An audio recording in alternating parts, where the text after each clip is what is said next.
Asubuhi ninapoamka nyumbani naja zangu pwani na kingamuzi changu kile pale, natoa maji, najaza maji mengine safi, naweka chumvi na vidoo vya kuchemshia, nachukua vidoo vyangu natandika maturubai pale, yenda botini kununua dagaa, naweka pale, nachemsha, naanika.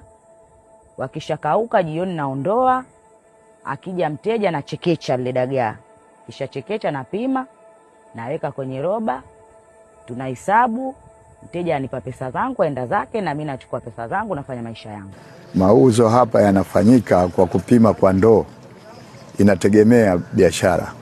Ndoo inawezekana ikawa shilingi kati ya 20,000 mpaka sasa hivi imesimama mpaka kwenye shilingi 60,000, ndio bei zinazouziwa hapa asubuhi. Tukishamaliza kama hivyo, tena tunasubiri jioni kwa kuingia tena baharini.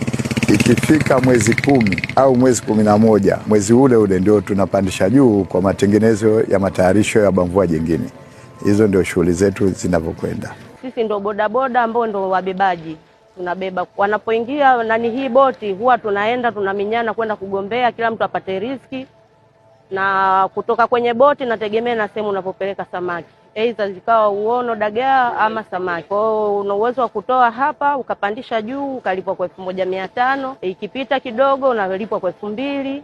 Kwa hiyo inategemea na sehemu unapopeleka samaki au dagaa.